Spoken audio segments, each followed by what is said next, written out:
Olá, eu sou Gilberto Andrade, advogado, e esse é o canal Entenda Seus Direitos. Nosso tema de hoje é corretagem SAT, prescrição conforme entendimento do Superior Tribunal de Justiça.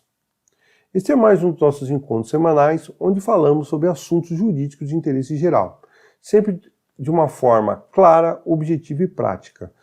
Nosso objetivo aqui é evitar o uso de termos jurídicos para que nós consigamos atingir esses objetivos que nós falamos. Tá? Se você tem interesse sobre esse tipo de conteúdo, não deixe de se inscrever no nosso canal, porque assim você receberá notificações aí do YouTube sempre que nós postarmos vídeos novos, que são postados toda semana. Tá? E se você conhecer pessoas que têm um potencial interesse nesse conteúdo, não deixe de compartilhar com eles, porque assim você contribui com o crescimento do nosso canal, bem como a disseminação do conhecimento jurídico. Bom, esse tema, a SAT e a corretagem, na aquisição, né, a cobrança da SAT e da corretagem, quando da aquisição de imóveis na planta, já foi objeto dos nossos vídeos, lá no comecinho, um dos primeiros vídeos que nós fizemos aqui no nosso canal. Naquele momento, nós não tínhamos um entendimento pacificado, nós tínhamos entendimentos majoritários. Então, o que acontecia? Você tinha juízes e tribunais que um pensava de uma A, o outro pensava B, o outro pensava C. Em que pese, por exemplo, o A fosse 80% dos entendimentos, o B fosse 5% e o C fosse 15%, isso não era pacificado. Você tinha um entendimento que era majoritário e a grande maioria das decisões ia lá naquele caminho do A. Tá?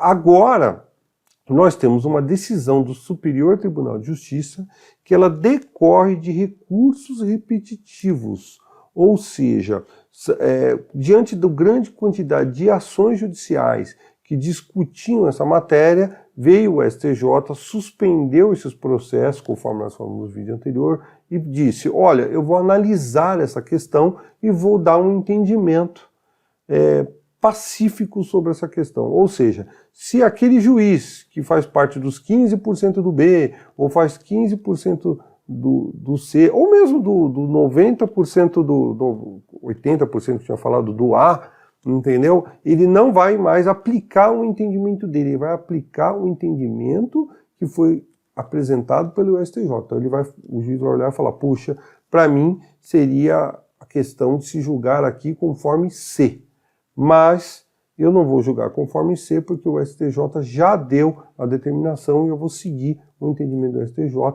e está vinculado a esse entendimento e vou julgar conforme B, por exemplo, tá? Então, essa é relevante. Qual que é o objetivo, né, do STJ criar essa pacificação de entendimento? Primeiro, para você padronizar as decisões judiciais. O que acontecia antes? A grande maioria das decisões eram conforme entendimento majoritário, mas existiam decisões isoladas ou menores, de menor incidência, que eram contrárias ou diferentes àquele entendimento. Então você encontrava pessoas com casos absolutamente iguais, que entraram com as ações mais ou menos em épocas distintas e muitas vezes até com o mesmo advogado, entendeu? Mas com decisões diferentes, onde um, por exemplo, ganhou e o outro perdeu, ou um ganhou mais, outro ganhou menos. Quando isso acontecia, inclusive com advogados distintos, poderia parecer que o profissional não atuou de forma correta, não soube fazer a atuação mais adequada. Mas na verdade não é isso, na verdade um deu sorte, o outro deu menos sorte de cair com um juiz ou uma câmara no tribunal que tinha um entendimento que não ia de acordo com o seu interesse e o outro acabou caindo com o entendimento que ia de acordo com o interesse dele. Então, até para evitar esse tipo de decisões e de acontecimentos, né, que acabam criando uma ideia não positiva da atuação do Poder Judiciário. Também existe uma questão de velocidade, porque os juízes agora, tanto de primeira instância quanto os tribunais, as câmaras, já vão ter um entendimento e não tem mais que fazer uma grande discussão sobre a questão. Se você, então, entrar com uma ação profissional sabendo, o advogado ele já vai apresentar, falando, olha, isso aqui é questão de recurso repetitivo, já foi decidido pelo STJ, ele pode apresentar ali, agora com o novo Código de Processo Civil, ele vai apresentar a evidência do pedido com base nesse tipo de decisão que é vinculativa, e você pode ter uma decisão muito mais rápida, o processo vai ser decidido muito mais rápido, e a outra parte eventualmente não vai nem recorrer, porque ela já sabe que ela vai perder, ela pode ser penalizada com multas e mais a sucumbência que pode ser aumentada por conta já desse entendimento que agora ele é pacífico, tá? Então essa é a ideia. Como nós tínhamos falado antes, agora esse vídeo aqui vai tratar só sobre a prescrição primeiramente, tá?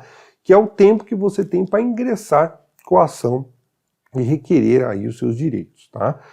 Nós tínhamos falado já no vídeo anterior que nós tínhamos 3 correntes sobre a questão da prescrição. Uma dizia que o prazo era de 10 anos, então vamos de uma forma mais ampla primeiro, vai. Uma visão é o Código Civil que é aplicado, que tinha prazos de 10 ou 3 anos.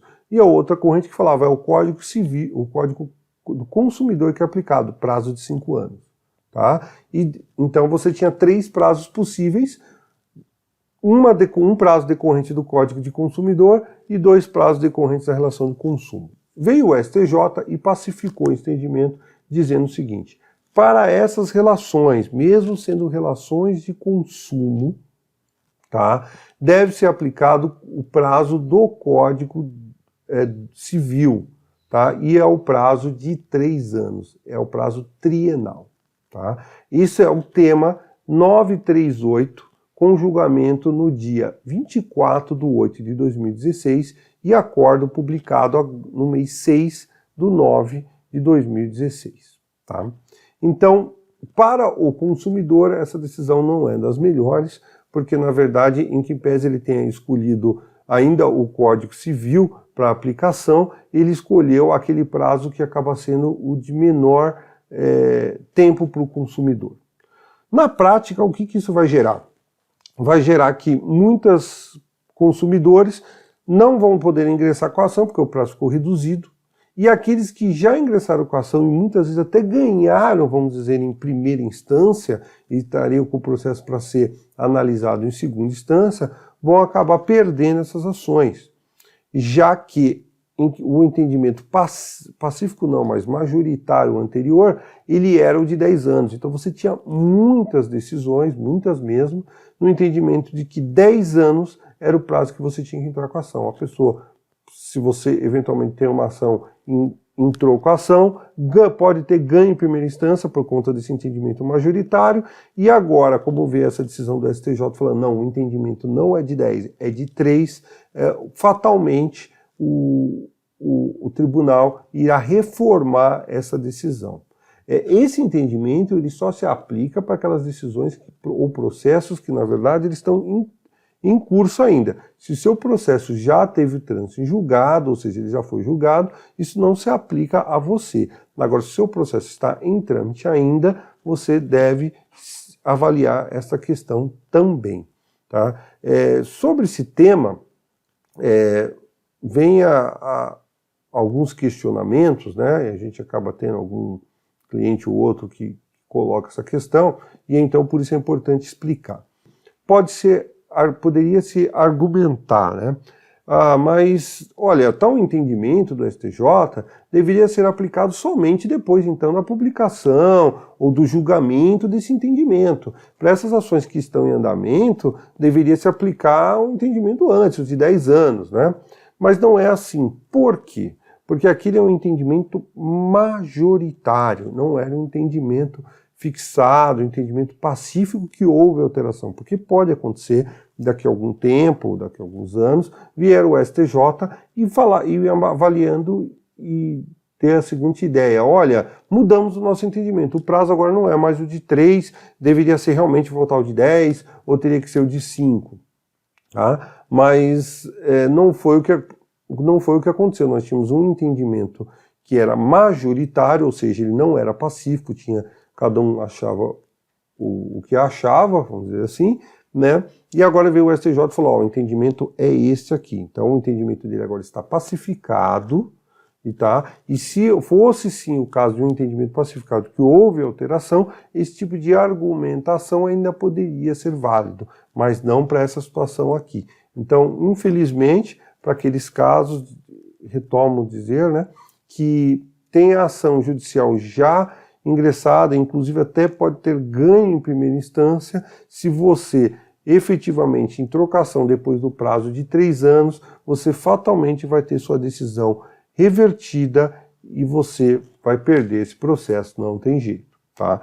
O juiz só vai partir para a questão do mérito, para avaliar o mérito da questão, se você não tiver perdido o prazo, não tiver perdido esse prazo de 3 anos. Tá?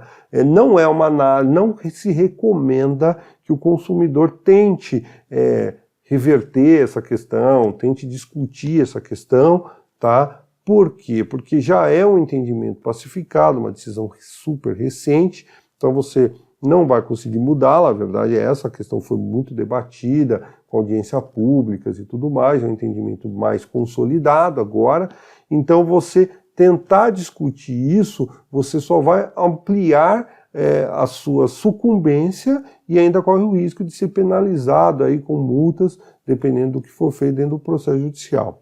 Então, a melhor solução é efetivamente aceitar, decisões judiciais são feitas para serem aceitadas, serem acatadas, tá? E prosseguir aí com a finalização desses processos para essas pessoas que realmente foram atingidos pela prescrição. Para aqueles que não foram atingidos pela prescrição, eu recomendo que vocês assistam ao nosso próximo vídeo, onde nós vamos então entrar no mérito da questão que o STJ deu sobre a corretagem e a SAT. Não deixe então de entrar em contato conosco para apresentar suas críticas, dúvidas ou sugestões, tá? Os nossos canais de contato, eles aparecem no início e no final dos nossos vídeos, tá? Então, aguardamos o seu contato. Eu agradeço pela sua audiência e até a próxima semana. Muito obrigado.